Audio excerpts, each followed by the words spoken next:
As I build my coaching business, I want to know how to effectively serve clients and make more money doing it. This podcast will pull back the curtain to reveal exactly how successful coaches are building their empires.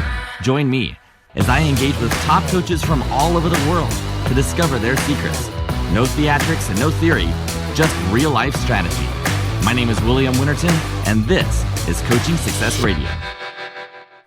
Hey, welcome back to Coaching Success Radio. Today I am here with somebody who has developed her own system of how to live her life the way she needs to based on her own needs and not based on the needs of what everybody else kind of falls into, which is what makes her an entrepreneur. She is a course creator. She has done very well for herself building online courses and now showing others how to do the exact same thing she did. She's a good friend of mine, Miss Kerrie Rycroft. Kerrie, how are you today? Hi, I'm good, thank you. How are you? I am super good and super excited to have you here today to talk a little bit. Now, before we start, though, you've mentioned how many kids do you have?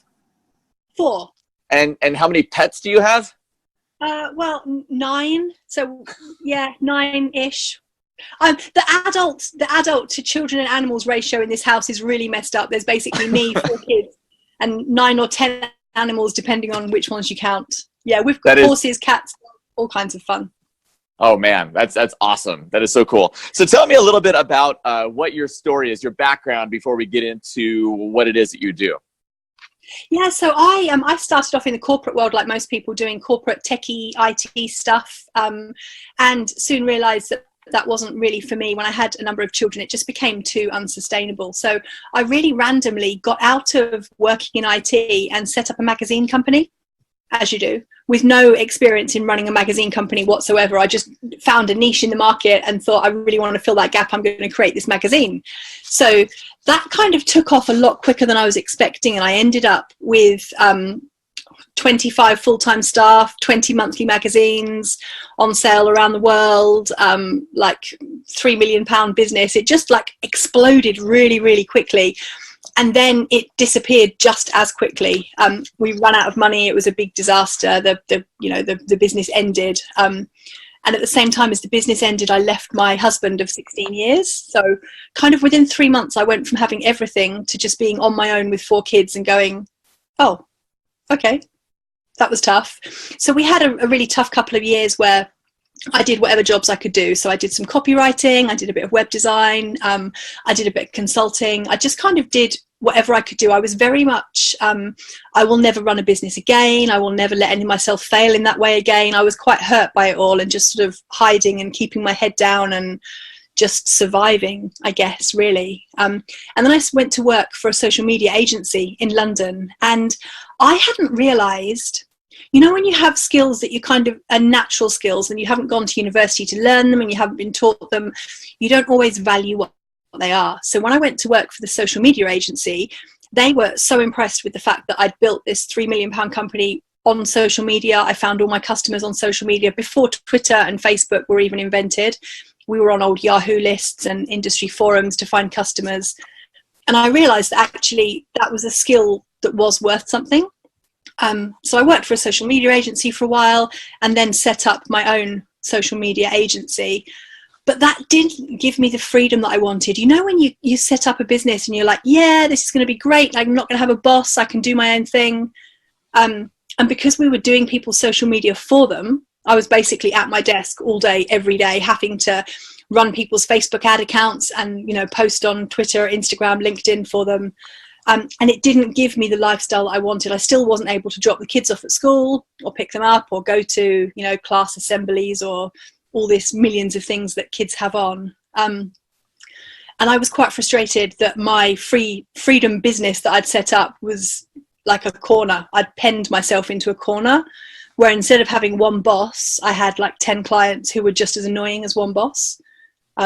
So I was really kind of racking my brains and thinking, how can I make this different? What can I do differently? This doesn't work for me. I'd taken a few online courses, but I'd never thought of creating one. And then there was a gap in between Christmas and New Year when the children were with their dad for the first time. And I had 10 days with just me and the dog on the sofa. We only had one dog at the time. It was a much smaller animal family. And I kind of had this conversation with myself and said, like, right, you've got 10 days. You can either sit on the sofa and cry and watch crappy movies and eat chocolate and be sad that your children aren't with you over Christmas, or you can do something constructive. You can really try and launch an online course. You can look at, like, how are you going to get some income in another way in the new year? So I launched, and I look back at it now and it's like the worst online course in the history of the world ever. But I launched an online course in how to manage your own social media. And I priced it at $200 and sold 10 of them in that week between Christmas and New Year. And something in my brain went, okay, that was a fun way to make $2,000. Let me do that again and again and again. And I started launching more and more courses for me and taking on less and less social media clients, because it was just a much more fun way to earn money than, you know, doing something for somebody. And it just grew from there. So I launched a number of my own courses, and I had clients who were asking me to launch courses for them. So I got involved in doing that. And this was 3 or 4 years ago. And that's now all I do. So I now just spend my whole days either selling my own online courses or teaching other people how to do the same. It's very cool. That is the epitome of what we want as an entrepreneur, is it not? Exactly. Because it gives me the freedom to do what I want to do and what I need to do. So my family is not a simple family. Out of 4 children, I have 2 that have quite special needs. So my youngest has a heart condition. She's on the waiting list for surgery. We're in and out of hospital with her all the time. I never know whether I'm going to get 10 phone calls from school in one day or whether they're not going to ring me for a month. I have no idea. I don't know, I don't know when she's going to get sick. And my son suffers from depression and anxieties, and he has some quite serious mental health issues. So it all came to a head for me 2 years ago when he was 12, and I took 8 months off work to look after him. I homeschooled him because he wasn't working out for him at school. And I took 8 months off work. I didn't take on any one-to-one clients. I did no consultancy, no coaching. And as a family, we lived off the money that my online courses made. And that changed everything for me. Being able to say, I'm going to take 8 months off to look after my family. And, I'm a single mum. There's nobody else that stands there and says, I'll pay your rent for you. Don't worry. I'll buy food. I'll put petrol in the car. It just doesn't happen. So for me, I felt really looked after and supported by my business. And that was the first time I'd felt like that, because as an entrepreneur, I think a lot of the time we do everything for our business and we run around and we look after clients and we don't very often get back. Does that make sense? Makes a lot of sense. It was an amazing kind of moment of, I actually feel like my business is looking after me now. I've put in so much time and effort into these courses and into building an audience. And actually now I can take this time that I need for my family, and I know that my business will keep working. And it was a tough 8 months. We didn't go on holiday that year, and we didn't go out and, eat out at restaurants or anything. But rent was paid and food was on the table. And I couldn't have done that if I hadn't spent the previous year, 18 months building the online courses up to that level. So when I came back to work, when he was well enough for me to go back to work, I came back with like a renowned, massive passion for, right, come on, you need this. More people need to have a business that looks after them. So tell me now, okay, walk me back to that first online course that you developed over that 10-day period you said. Walk me through that process, because I know a lot of people listening and watching right now are thinking about it, and they have all these hang-ups in their head of why it won't work, why they're not able to do it, why they'll never promote it, why they'll never make money. And here you are, over the course of a short window, made $2,000 just doing what this process is. So kind of walk me through that. I guess I was in the position where I already had clients, and I had clients coming to me to ask me to manage their social media for them. And I had clients who I would turn down because they couldn't afford my fees. And I had a process that I went through with those clients. So I guess that was my starting point. I wasn't starting from zero. I was starting with a client base and a process, which I guess most of your guys listening to this have as well. They have clients, they have a process, whether that's a process that you play out one-to-one with somebody, or whether it's a process that you go through in a workshop setting or in a group environment. Generally, it's the same step by step. So I started with going, right, okay, so these people that have come to me and want me to manage their social media for them but can't afford to hire me, what could I teach them to do themselves? So I went through, where would I start? What would be the first thing that I would do for them? And the first thing at the time that I would do for them would be to do an overview of where they were now, look at their current situation, work out what the goal is from social media. You know, what's the point of you having a social media campaign? Are you looking to make money? Are you looking to grow an audience? Are you looking for likes on a page? You know, what's the goal?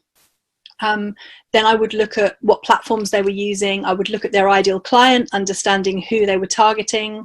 And I just wrote down my process from start to finish. And then I looked at that process and thought, okay, so how can I turn that into a product? How can I say to them, here's how you review your own social media. Here, get your baseline at the beginning.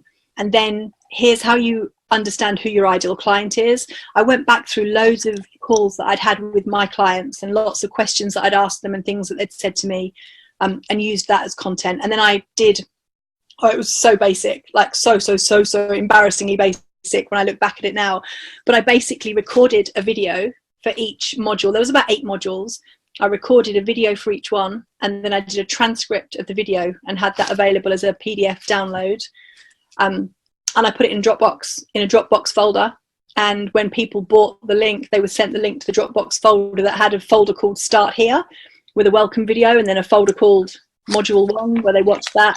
And it was really basic and really simple, but people got the results that I promised them. So the whole point of the course was that you will learn to write your own social media strategy, and you will learn how to implement that strategy in less than half an hour a day and achieve whatever goal you set out at the beginning. So it was really simple.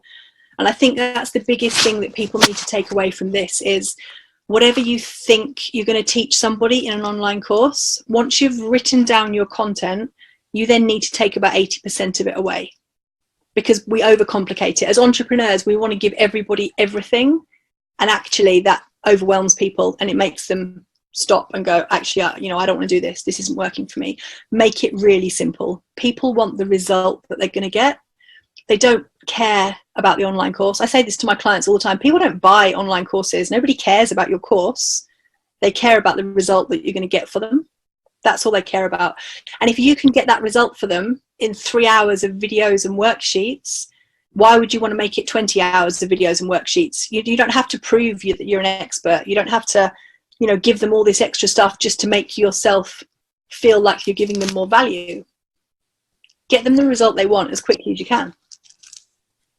Beautiful. What is the way you use now to deliver your results? Obviously, you've moved past sending a Dropbox link, and you've maybe scaled up a little tiny bit. What's with you? So I use a system at the moment called T4S, T4S.site, which is very similar to ClickFunnels, but it's a UK-based product where, ClickFunnels is massive and American and everywhere. This is a smaller UK-based version of it.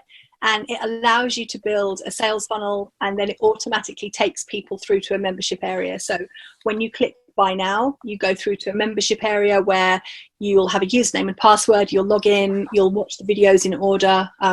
Most of the time I drip feed my content now, so you'll get the first lot of content when you join, and then a week later new content will be available, because I'm very aware of not overwhelming people with everything all at once. I've also used things like Teachable and Thinkific and Kajabi and lots of the other big platforms that are out there. So It's so much easier now, and it doesn't have to be ridiculously expensive. I teach my clients to start off as simply and cheaply as you can, because until you're earning money from your online courses, you could easily spend $500 a month on all of the bells and whistles that you think you need.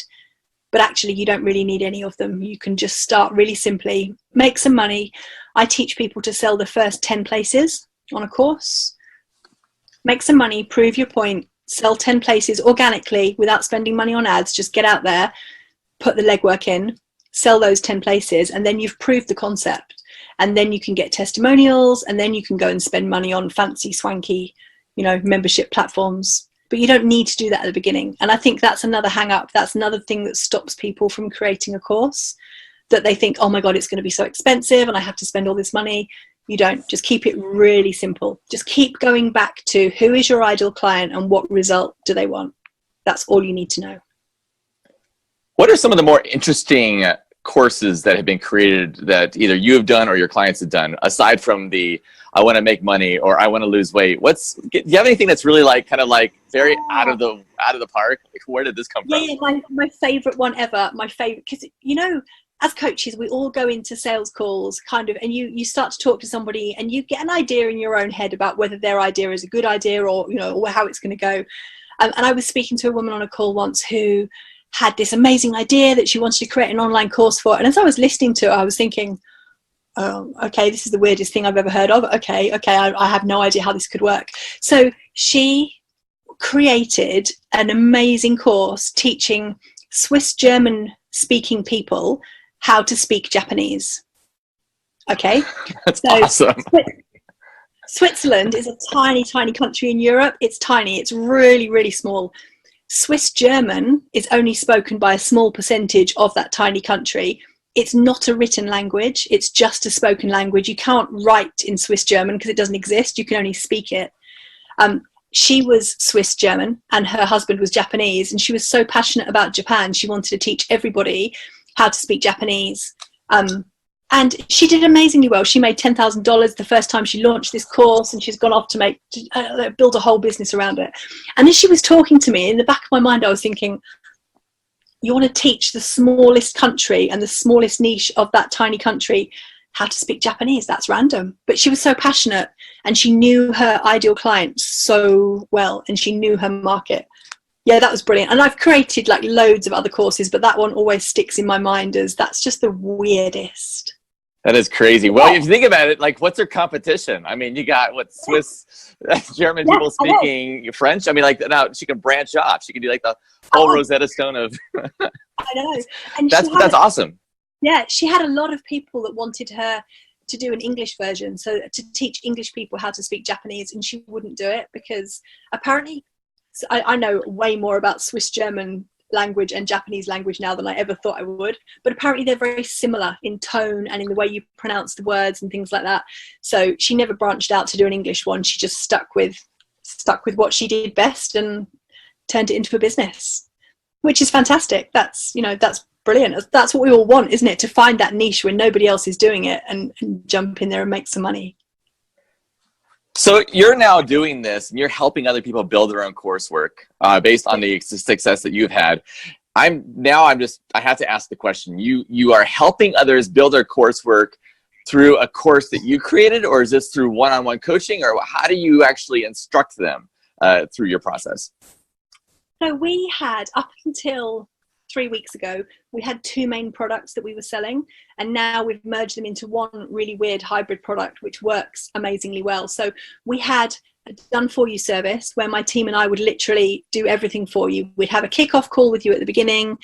You would have to obviously create the video content because it's your course, it's your brand, it's your, it's your thing, but we helped do that. So we would create all of the PowerPoint slides for you if you were doing slides. We'd come to your office and help you record the videos. We would do all of the sales funnel, all of the marketing, and do it all for you, which was great. And then we had a mastermind program where people joined and worked with us for a year, and we did a combination of group coaching and working through our own online courses. And some bits worked on both and some bits didn't work on both. So we had a big company meeting a few weeks ago, and I kind of said to the guys that work for me, I'm really frustrated with this. Like, I'm at that point now when I just want to go, let's just go and, I don't know, become florists, do something totally different. When you can just feel like something's not quite right and it's not working. So we made a list of all of the best features of the mastermind and all of the best features of the done for you. And we kind of merged them into this hybrid thing now where people come and work with us for 12 months. And in the first 3 months, we really support them in a one-to-one and a done with you way to get their course launched. So some people really struggle with the tech. Some people really struggle with the copywriting. Some people struggle with the social media content, the launching, building an audience. So as a team, we take a decision on where they need the most help, and we will go and do that for them. So if you are a complete technophobe, why would we want to spend months teaching you how to build a sales funnel when we can go and do it ourselves quickly and easily, give it back to you, and you can move on with the next most important piece? So that's how we're working with people now. We're doing the first 3 months of the year where we're much more involved heavily. And our goal is that by the end of that 3 months, your course is up and running and you've sold your first 10 places. And then you go into the mastermind environment where you learn how to grow and scale that. And you either launch another course or you learn how to scale your first original course. So it's quite cool. I don't think there's many other people that are doing a kind of done for you one-on-one and mastermind style product, but it's working really well. We've been trialing it out for a few weeks. We've had some customers that are going through it, and it works really well because it's not a one solution for everybody. Like, everybody is different. So if one person is fine with the tech side of it, then great, go and get on with the tech side of it and let us write your sales copy for you. Or if you need help with the tech, let's help you with the tech. So we can just kind of take a real view on where people need us. That's wonderful. If people wanted to reach out and try and go into your program, how do they find you? On Facebook. I'm everywhere on social media, you can imagine. And there's only one person in the world with my name, so I can't hide from anybody. It's really easy to find me. Just, go and search for my name and you'll find links to my calendar booking system and the mastermind, all kinds of things. Wonderful. Well, Kerrie, this has been fantastic. I just really appreciate you coming on here, and I hope everybody understands how valuable this is, especially if you're just trying to get some passive income to subsidize some of your coaching, or you're trying to make everything work like you did, where you're trying to make your schedules work, and you just need something that's going to be, basically, like you said, your business is taking care of you. Exactly. You never know. I mean, I speak at a lot of events, and I often stand up at the beginning and say, like, everybody in the room here, do you all have somebody in your life who you look after, like a husband or a wife or a child, or elderly parents, and everybody's like, yeah, generally everybody has somebody that they look after. And then I ask the question, like, how many of your businesses look after you? And everybody kind of looks a bit uncomfortable and goes, oh, I don't really know what you mean. And then the next question is, if you had to take 3 months off work to support that person that you look after, what would happen to your business? Would you still have an income? And people don't realize that you need more than one stream of income. One-on-one coaching is great, but it relies on you being there. And if suddenly you weren't able to be there for a month, none of us know what's going to happen next. It could be for a great reason that you want to get married and go and take a 6-week honeymoon and travel around the world. Well, if you've got passive income set up as well as your one-to-one coaching, you've got that option. Awesome. So that's my message, is that you don't put all your eggs in one basket.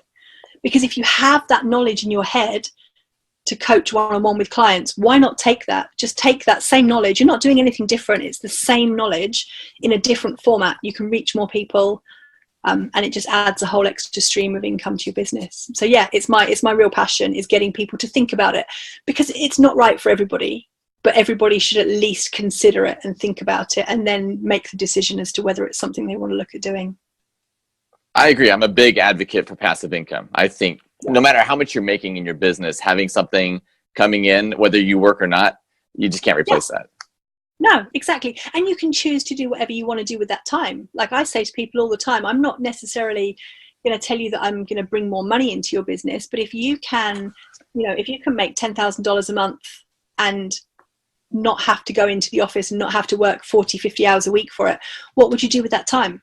Like, what would you do with that time? Would you travel the world? And lots of people then put that time back into work and make more money, which is great.